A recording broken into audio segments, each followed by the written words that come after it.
من الشیطان الرجیم بسم اللہ الرحمن الرحیم وبہ نستعین وخیر ناصر ومعین۔ محترم ناظرین السلام علیکم ورحمۃ اللہ وبرکاتہ۔ ادارہ معارف ولایت نجف اشرف کی جانب سے پروگرام دلیل کے ساتھ میں آپ کا میزبان حسن عمران حاضر خدمت ہے۔ گلہائے حمد و مدحت نچھاور کرتا ہوں اس خالق حور کی بارگاہ نور میں کہ جس نے خاک سے خمیر آدم بنا کر افلاک کے رگ و ریشہ میں اپنی کارسازی کا اعجاز نمایاں کیا، اور پھر اس مشت خاک کی فن تخلیق کی گیرائی سے ہی اس عرش و فرش کو ارزش عطا کی۔ ناظرین کرام، عصر ایک ایسی چیز ہے کہ جس کا کوئی خاص خارجی اور حقیقی وجود نہیں ہوتا، بلکہ جب دو چیزوں میں سے ایک چیز اپنے وجود کا اظہار کرنے کے لیے دوسری چیز پر کچھ نقوش چھوڑتی ہے تو ان نقوش میں سے ایک نقش کا نام اثر ہوتا ہے۔ کائنات کا تمام نظام اثر اور مؤثر پر کاربند ہے۔ ہم بھی کسی کے چیز کے ہونے یا نہ ہونے کا تخمینہ اس کے آثار سے ہی لگاتے ہیں۔ اسی طرح دنیا میں ہر قسم کے تحول اور تغیر کا اندازہ اس کے اثرات سے ہی لگایا جا سکتا ہے۔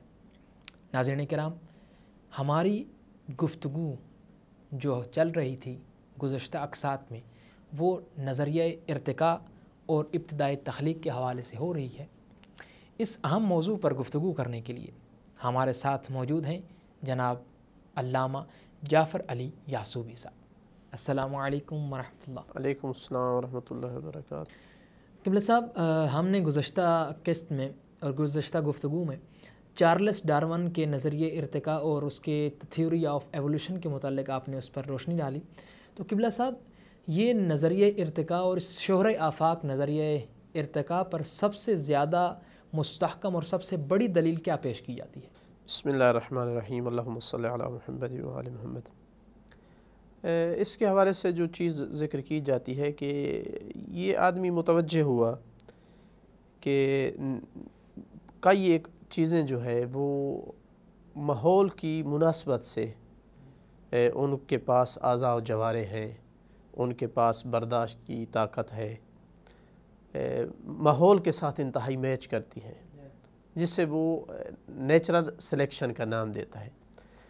مثلا کہتا ہے کہ زرافہ چونکہ اس سرزمین پہ زیادہ آباد تھا یہ حیوان کہ جہاں درخت ہوا کرتے تھے اور کوئی چیز اس کے پاس نہیں ہوتی تھی، تو اس کی حاجت تھی کہ اس کی گردن لمبی ہو تاکہ درختوں کو کھا سکے، تو نیچر نے وہاں اس کی سلیکشن یہ کی کہ اس کی گردن لمبی ہو۔ تو اس طرح کی کچھ اور چیزیں بھی اس نے دیکھیں کہ نیچر جو ہے اس چیز کی حاجت اور اس کی ضرورت کو دیکھتے ہوئے اس کی اعضاء و جوارح اور اس کی جلد موٹی یا پتلی، مثلا اس میں دوڑنے کی صلاحیت تیز یا مثلا سست، ان سب چیزوں کو دیکھا کہ میچ کرتی ہے۔ تو وہاں سے کہا کہ یہ نیچر ہی سارا کام کر رہی ہے، یہ مختلف مخلوقات نیچر ہی پیدا کر رہی ہے۔ لاکھوں سالوں کے بعد جو ہے، لاکھوں سالوں کے یعنی فاصلے زمانی میں وہ مختلف مراحل میں مختلف مخلوق کو خلق کرتی ہے۔ مثال کے طور پر انسان جو ہے یہ کبھی فش کی شکل میں تھا، مچھلی تھا، پھر جو ہے اس سے یہ مگرمچھ بنا، پھر جو ہے اس سے یہ گوریلا بندر بنا، اور ایک وقت ایسا آیا کہ انسان بنا۔ تو اس کے جواب میں ہم یہ کہیں گے کہ یہ قاعدہ کلیہ اولاً درست نہیں ہے کہ ہر جگہ نیچر جو ہے وہ یہ چیز دیکھ کر کہ کیا مناسب ہے ویسے وہ خلق کر لیتی ہے، ورنہ زرافہ چاہیے تھا کہ کوئی زرافہ چھوٹی گردن والا بھی ہوتا جو ایسی سرزمین پہ ہو جہاں اس کو گھاس وغیرہ ملتا ہو، یا جس کو مثلا پالا جاتا ہے وہاں وہ چھوٹی گردن والا ہو جانا چاہیے تھا۔ یا مثلا انسان کو لے، انسان جو ہے دائیں ہاتھ سے زیادہ کام کرتا ہے، زیادہ طاقت استعمال کرتا ہے، زیادہ اس کی ضروریات پوری ہوتی ہیں، تو چاہیے تھا کہ دائیں ہاتھ جو ہے زیادہ لمبا ہوتا، موٹا ہوتا، تاکہ وہ اس سے زیادہ کام لے سکتا۔ اور پھر انسان چونکہ پہاڑ میں رہنے والے انسان کی اور ضروریات ہیں، صحرا میں رہنے والے کی اور ہیں، مثلا میدانی علاقے میں رہنے والے کی اور ہیں، تو چاہیے تھا کہ کوئی بہت لمبے قد کے ہوتے، کوئی چھوٹے قد کے ہوتے کچھ۔ جبکہ ہم دیکھتے ہیں کہ بہت تھوڑا فرق ہے، ورنہ تمام انسان ایک جیسے ہیں۔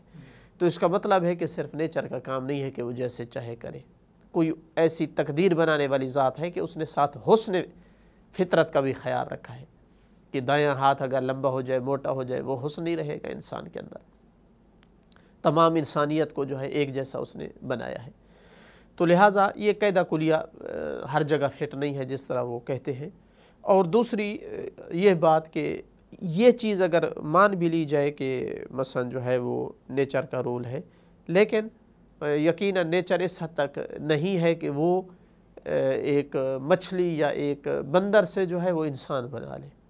یہ اصلاً امپاسبل چیز ہے، چونکہ انسان کے پاس جو قوت عقل ہے اور جو روح ہے وہ ممکن نہیں ہے کہ وہ ان چیزوں سے خلق ہو۔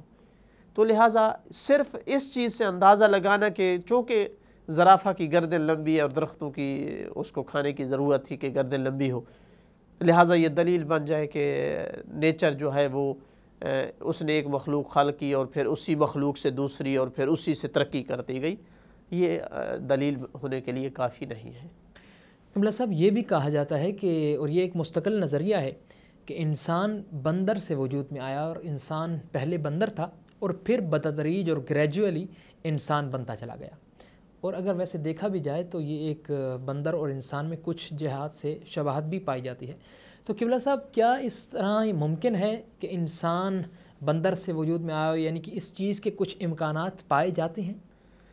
یہ اسی نظریہ ارتقاء جو چارلس ڈارون نے دیا تھا اسی کی یعنی یہ وضاحت ہے، اور اسی نے یہ احتمال دیا تھا کہ انسان جو ہے چونکہ مشابہت رکھتا ہے بندر کے ساتھ، تو یہ بندر سے بنا ہے، اور بندر جو ہے وہ مشابہت رکھتا ہے مگرمچھ سے۔ اس طریقے سے تقریباً 150 سال گزرنے والا ہے اس نظریے کو، اور اس نظریے کے حامی جو لوگ ہیں انہوں نے کوئی کسر نہیں اٹھا رکھی کہ اس نظریے کو ثابت کریں، لیکن چند ایک ایسے سوال ہیں جن کا ابھی تک ان کو جواب نہیں ملا ہے، جس کی وجہ سے یہ نظریہ اب ردی کی ٹوکری کی زینت بن چکا ہے۔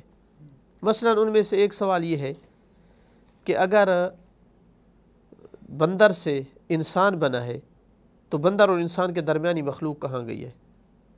اور وہ ایک دو بھی نہیں ہے، وہ لاکھوں اور کروڑوں کے تعداد میں ہے، وہ کہاں ہے؟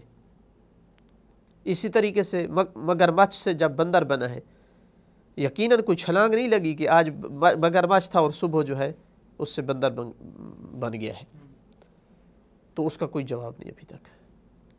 دوسرا یہ سوال ہے کہ انسان اب آگے کیوں کچھ نہیں بنتا ہے؟ گریجولی جب چینجنگ ہو رہی ہے مثلا، تو یہاں آ کر ٹھہر کیوں گیا ہے؟ انسان آگے کیوں نہیں کچھ بنتا ہے؟ جبکہ اس کی جو تھیوری تھی، یعنی جو ڈارون تھیوری ہے، اس پر مبنی ہے کہ انسان کی اپنی ذات کے ساتھ اور نیچر کے درمیان وار ہے، جنگ ہے، شدید جنگ ہے۔